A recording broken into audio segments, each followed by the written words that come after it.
He didn't come to town to buy a family. He'd come to sell 200 head of cattle, get a fair price, and ride back to the silence of his empty ranch. The kind of silence that sticks to your ribs and hollows you out from the inside. But then the rain started, and he saw her. The auctioneer pointed a meaty finger, his voice barking over the storm. Lot 11, the widow, Clara Hollis, comes with 5 boys, strong backs, all of them. The crowd, huddled under awnings and porch roofs, sneered. This wasn't a respectable sale. This was a desperation sale. The kind that happened when a family had nothing left but their own bodies to offer. Clara didn't move. She stood in the center of the muddy square, the rain plastering her threadbare dress to her skin. Her arms were wrapped around her smallest boy, a tiny thing no older than 4. The other 4 stood behind her, a staircase of scuffed boots and grim faces. They looked like fence posts after a twister, battered, leaning, but somehow still standing. Rhett Cormack watched from his horse, the rain dripping from the brim of his hat. He shouldn't have been there. He shouldn't have cared. But he saw the look in her eyes. Not fear. Not shame. It was defiance. The auctioneer sidled up to him, smelling of cheap whiskey and greed. It's the boys they're after, Cormac. Been bidding on 'em one by one, but she won't split the litter, holding out for a single buyer for the whole lot. They're not puppies, Rhett said, his voice a low rumble. The man chuckled, a nasty, wet sound. Puppies fetch a better price. A man in the crowd yelled, I'll give you $5 for the oldest. He looks like he can chop wood. Another shouted, just take the boys and leave her. What good is she? Clara flinched, a tiny, almost invisible movement. But she didn't break. She just squeezed the shoulder of the boy in front of her, and something inside Rhett snapped. He swung off his horse, his boots sinking into the mud. He didn't know why he was doing it. He didn't have a plan. He just knew he couldn't watch this happen. He pushed through the jeering crowd, their faces ugly and twisted in the stormlight, until he was standing right in front of her. Up close, he could see the exhaustion etched around her eyes, the tremor in her hands. But her chin was high, like a queen who'd been forced to wear rags. What's your name? He asked, his voice cutting through the noise. She looked at him, her eyes searching his face, trying to figure out if he was another vulture come to pick at the bones. Clara, she said, her voice hoarse. Clara Hollis, these your boys? Her jaw tightened. They're all I have. He nodded once. He reached into his coat, pulled out the entire roll of cash from the cattle sale. It was too much for this. It was nowhere near enough for what it meant. He slapped the wad of bills into the auctioneer's hand without looking away from her. I'll take all of them, Rhett said. The world exploded. Laughter, shouts of disbelief. A man spat on the ground. You gone crazy, Cormac? You marrying her too? Rhett didn't answer. He just looked at Clara. For the first time, her composure cracked. Her eyes filled with a terrifying mix of relief and fear. She looked down at her 5 sons, 5 pairs of wide, wild eyes staring up at this stranger who had just bought their lives. Then, she straightened her shoulders, lifted the smallest boy onto her hip, and took a step forward. And the rest of them followed, a silent, staggered procession out of the mud and into a future none of them could have imagined. He led them to his wagon, a world of questions hanging unspoken in the air. She didn't say a word until they were miles out of town, the shouts and the rain finally behind them. You didn't ask what I'm worth, she said, her voice quiet but steady. I don't care, Rhett answered, his eyes fixed on the long road ahead. One of the older boys, the tall, scowling one, muttered something under his breath. Clara shot him a look. That's Eli, she said, her voice tired. Then Jesse, Caleb, Sam, and this one is Matthew. Rhett just nodded. I'm Rhett. Silence fell again. The only sound was the creak of the wagon wheels and the squelch of mud. They were strangers, bound together by a desperate act in a storm. They rode until dusk turned the sky to a deep, bruised purple. When they finally reached his ranch, it looked stark and lonely in the fading light. Eli, the oldest, jumped down from the wagon before it even stopped, his eyes sweeping over the property, judging every barn, every shed, looking for threats. Jesse, the second oldest, helped the younger ones down with a solemn patience that was too old for his face. He was the man of the family now, because someone had to be. Clara was the last one out. Her boots hit the dirt with a soft thud, but her gaze was hard, marking every exit, every shadow. "You and the boys can take the house," Rhett said, his voice rough. "I'll bunk in the barn." She didn't thank him. She just looked at him, her eyes boring into his. "I won't owe you." "You don't," he said. "The transaction is complete." She gave a short, sharp nod, and then herded her sons inside the small wooden house. The door shut behind them, and just like that, the silence Rhett had lived in for years was gone. He sat on the porch that night, smoking a cigarette, listening to the new sounds, the low murmur of boys arguing.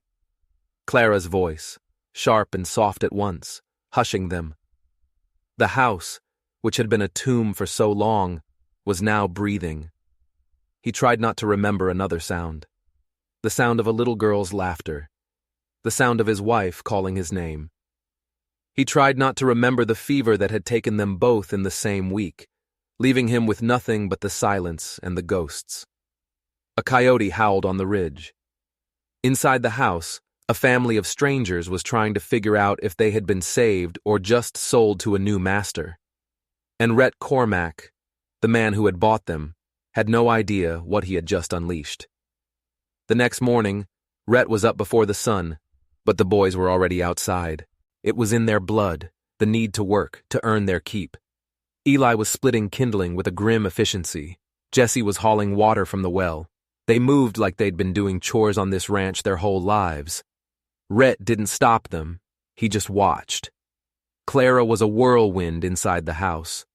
By the time the sun was high, she had scrubbed the floors, washed every sheet in a boiling tub out back, and found the flock of hens Rhett had mostly neglected.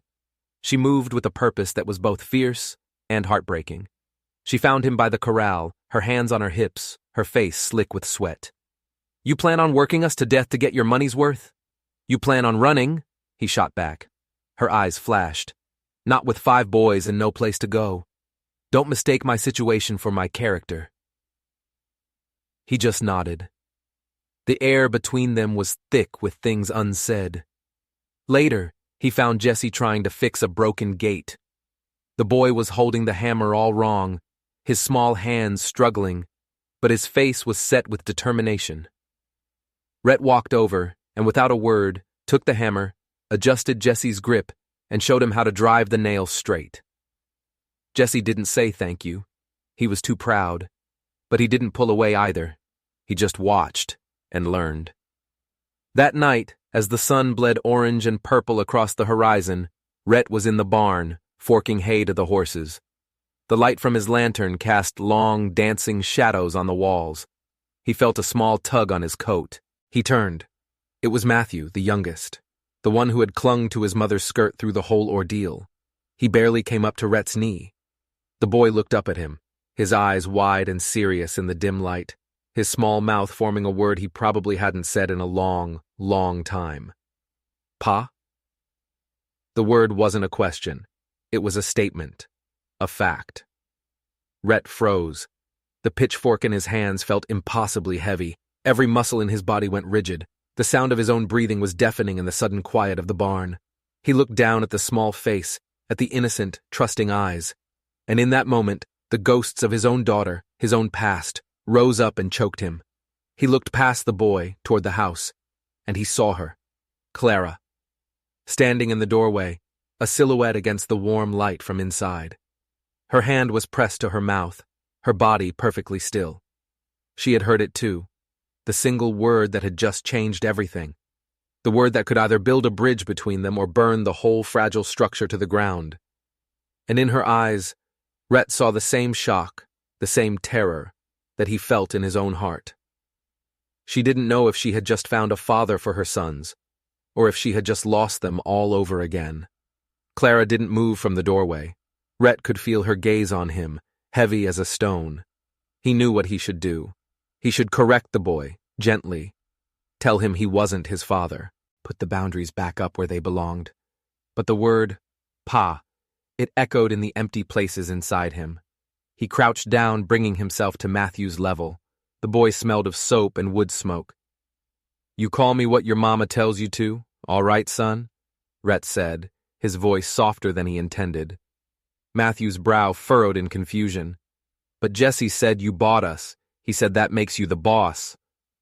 "That don't make me your PA," Rhett replied, trying to keep his voice steady.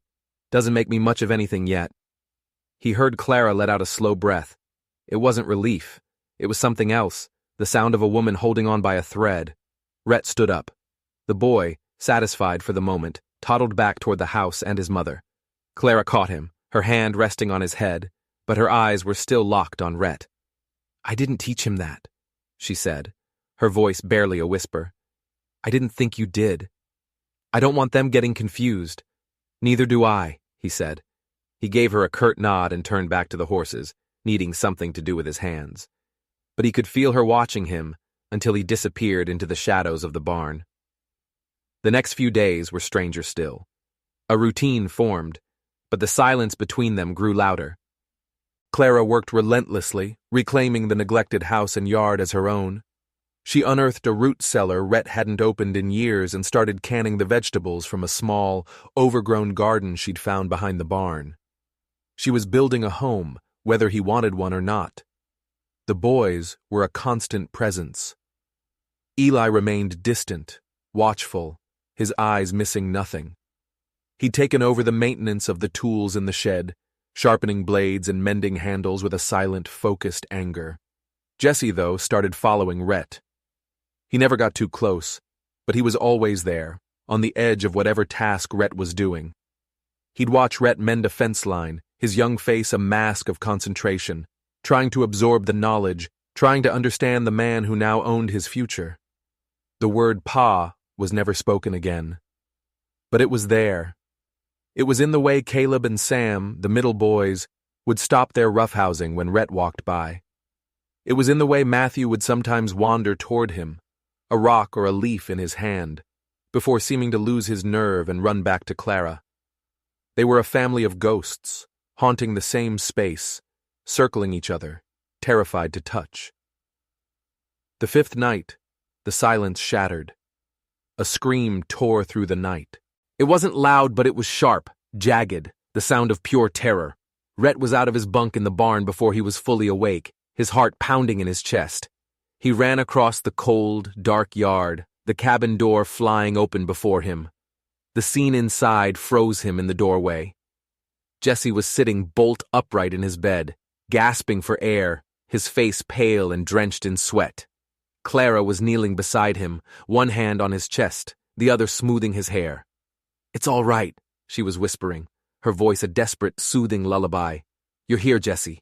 You're safe now. You're all right." The other boys were stirring in their sleep, but Jesse was lost in the nightmare.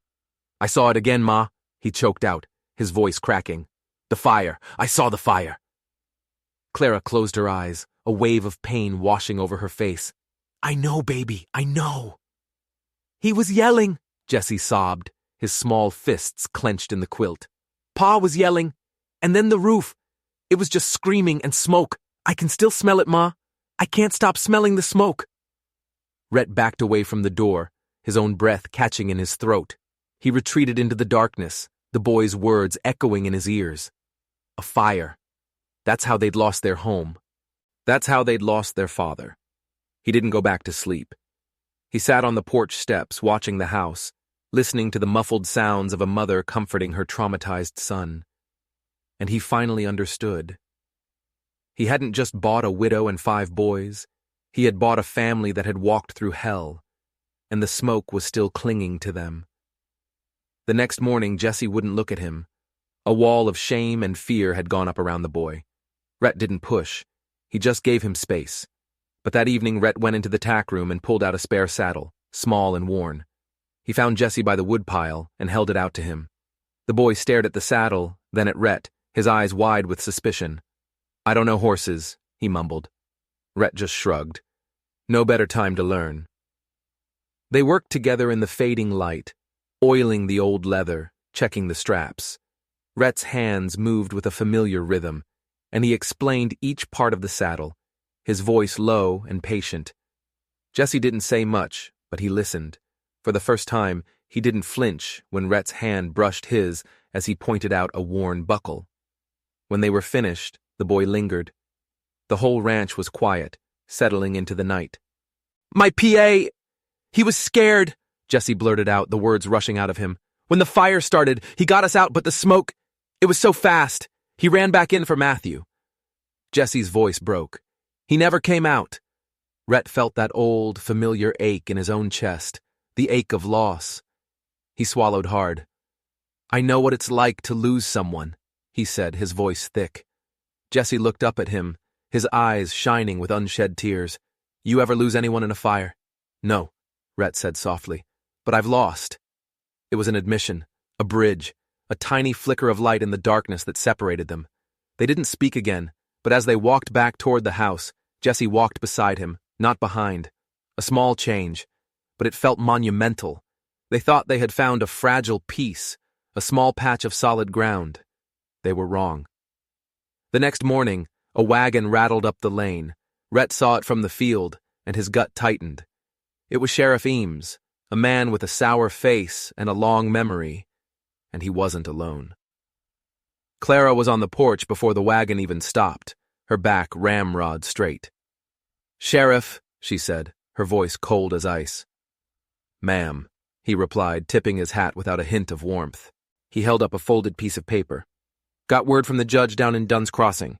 Says you might have been sold under false pretenses." Clara's face went pale. "What pretenses?" The sheriff's eyes were hard. "They're saying you were never officially widowed. Seems your husband's death certificate was never filed, which means, according to the law, Robert Hollis might still be alive." The world seemed to tilt on its axis. "He's dead," Rhett said, stepping up beside her. "You see the body?" the sheriff challenged. "No," Clara answered for him, her voice shaking with rage. "But I saw the roof of our home fall on top of him. I saw the fire burn for 2 days. Is that enough?" "Not for the law, it ain't," the sheriff said, a cruel smirk playing on his lips. "You got 48 hours to produce a death certificate. If you can't, I gotta take you and the boys back to town. The judge wants to clarify your legal standing." He didn't wait for a reply. He just turned his wagon around and rode away, leaving a cloud of dust and dread behind him. Clara stood frozen, the color drained from her face. "They want to take my boys," she whispered. "They'll split us up." "They won't," Rhett said, his voice a low growl. "I won't be separated from them." "You won't!" She finally turned to him, her eyes wild, desperate. "Why did you do it, Rhett? Why did you buy us? What were you thinking?" He looked at her, at the raw pain and fear in her face, and the truth, the one he hadn't even admitted to himself, finally surfaced. "I don't know," he said, his voice ragged. "Maybe I was lonely. Maybe I hated seeing you stand alone in the rain. Maybe I just wanted to hear noise in the house again." "That's not enough to build a life on," she whispered. "No," he agreed, his gaze unwavering. "But it's a start." That night, the house was silent again, but it was a different kind of silence, the silence of a coming battle. Jesse found Rhett on the porch, sitting in the dark. "If they come back," the boy asked, his voice small, "will you fight for us?" Rhett looked out at the dark fields, at the endless night. He thought of his quiet, empty life before them, and he thought of the word Matthew had used, the word that had cracked him open. "I already am," he said. Jesse nodded slowly. Then so quietly it was almost lost to the wind, he whispered, "Good night, Pa." Rhett didn't move. He didn't breathe. The word hit him not like a question this time, but like a brand, a claim. And behind him, standing in the shadows of the hallway, Clara heard it. He saw her silhouette stiffen. She didn't step forward. She didn't retreat. She just stood there, listening to the sound of a family being forged in the heart of a storm. And they all knew the 48 hours was a countdown to a war they couldn't afford to lose. The next day, the air itself felt heavy, charged with the coming storm. Rhett knew talking wasn't enough. The law in these parts was a crooked thing, easily bent by money and influence. If they wanted to keep this fragile family together, they needed to make it unbreakable in the eyes of that same crooked law. He found Clara by the chicken coop. her hands clenched at her sides. "We need to be legal," she said, not looking at him. The words were flat, stripped of all emotion. "They'll use the fact that Robert has no death certificate to say I'm still married. They'll nullify the auction. They'll say I committed fraud." "You did nothing wrong," he said, his voice rough. "It doesn't matter," she snapped, finally turning to face him, her eyes blazing. "Right and wrong don't matter to men like Judge Callum. All that matters is what's written on a piece of paper." She took a deep, shuddering breath. "I need to be married, properly." The proposal hung in the air between them, cold and sharp as a shard of glass.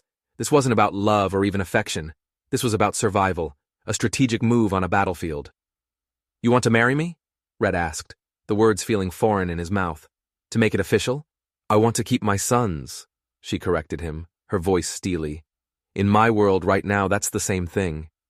He looked at her, at the fierce, desperate love she had for her children. He thought of Jesse's quiet pa. He thought of the noise in the house. He thought of his own aching loneliness. "All right," he said, his voice low. "If that's what it takes, we'll do it." A wave of something, not quite relief but a lessening of a terrible burden, washed over her face. She just nodded once and walked back to the house. The next morning, a circuit judge from a neighboring county, a man who owed Rhett for a long-ago favor, rode out to the ranch. There was no ceremony, no flowers, no celebration. Their only witnesses were the 5 boys, lined up on the porch in clean shirts, their faces a mixture of confusion and solemnity. Rhett and Clara stood before the judge on the dusty porch. They signed the marriage contract. The judge stamped it with a heavy thud, folded the paper, and handed it to Rhett. "You're married now," the judge said, his tone flat. "Binding in the eyes of the law, no turning back." And just like that, it was done. Rhett looked at Clara, his wife. He looked at the boys, his stepsons. Everything had changed, and nothing had changed at all. They were still strangers, bound by desperation, but now they had a piece of paper. They thought it would be a shield. They had no idea it was about to become a target. That very afternoon, the peace was shattered. Eli, who had been tasked with checking the fence line along the creek, didn't come back for supper. Clara noticed first. Her eyes scanned the table, counting heads, her face instantly tightening with fear. "Where's Eli?" Jesse stood up, his chair scraping against the floor. "He went to the east fence, hours ago." Rhett was on his feet in an instant, grabbing a lantern. "Stay here," he ordered Clara. "Lock the door." He and Jesse ran across the darkening fields, the tall grass whipping at their legs. The air was getting cold, and a knot of dread tightened in Rhett's stomach. They found him by the creek. Eli was backed against a large rock, his face bloody, his shirt torn. A broken branch was clutched in his hand like a makeshift sword. Standing opposite him were 3 older boys, teenagers, locals. And Rhett recognized the one in the lead, Tommy Strickland, the blacksmith's son, the same boy whose father had laughed at the auction.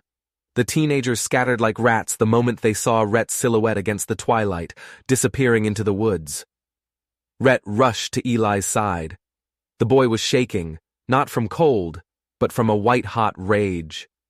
They said my mama was a whore," Eli whispered, his voice trembling. "They said you just bought her for one thing. Said we weren't a real family. Said you'd work us like mules and then throw us away." A cold, dark fury rose in Rhett's chest, so powerful it almost blinded him. He put a hand on Eli's shoulder. "That's not true, son." Eli jerked away from his touch, his eyes blazing with a pain that was older than his years. "How would I know that?" he spat. "You don't talk to me. You barely even look at me. You don't know me. You don't know any of us." The words hit Rhett like a physical blow, because they were true. He'd been keeping his distance, afraid to get too close, afraid to feel anything. "You don't get to call me son," Eli whispered, his voice breaking. They walked back to the house in a heavy, wounded silence. When Clara saw Eli's bruised and bloody face, a strangled cry escaped her lips. She pulled her oldest son into her arms, murmuring his name over and over, her own tears mixing with the blood on his cheek.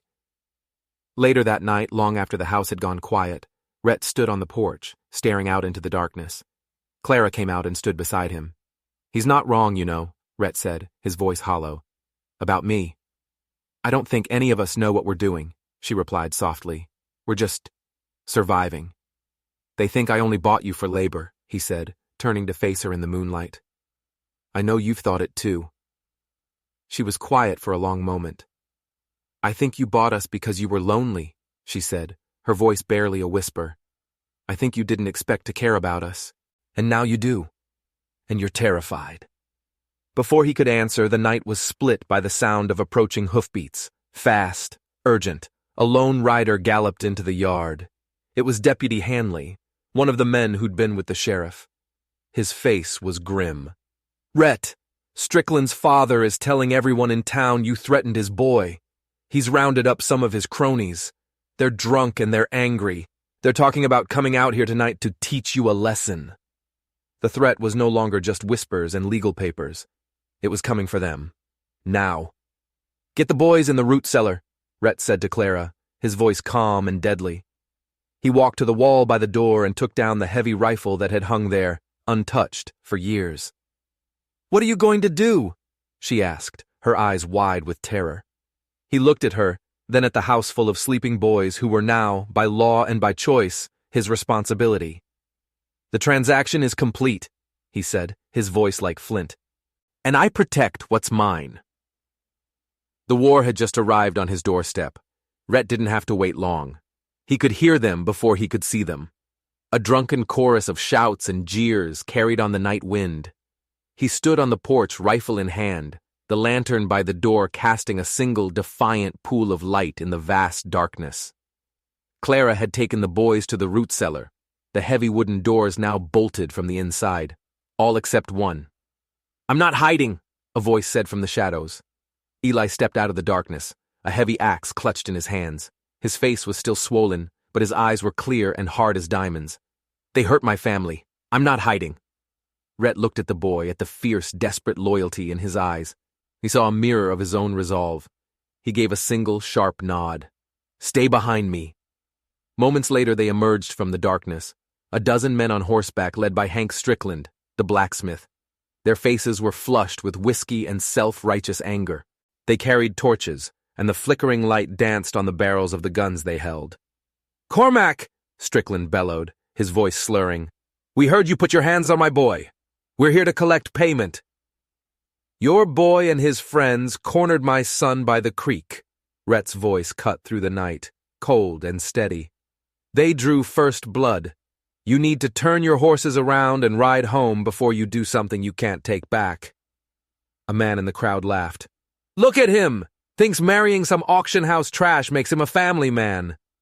She's my wife! Rhett roared, the words ripping from his chest with a force that surprised even him. These are my sons! This is my land! And you are not welcome here! Strickland sneered, raising his pistol. This land won't be yours for long, Cormac. Judge Treadwell is very interested in this valley, and he doesn't like squatters. The name hit Rhett like a physical blow.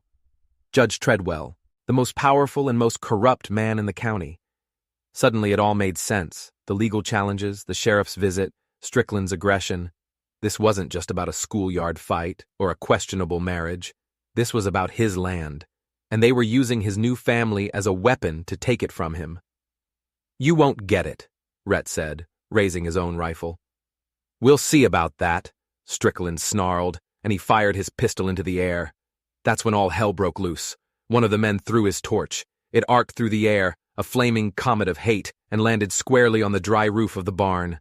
The old wood caught instantly. Flames erupted, roaring into the night sky, painting the entire ranch in a hellish orange light. The barn! Eli screamed.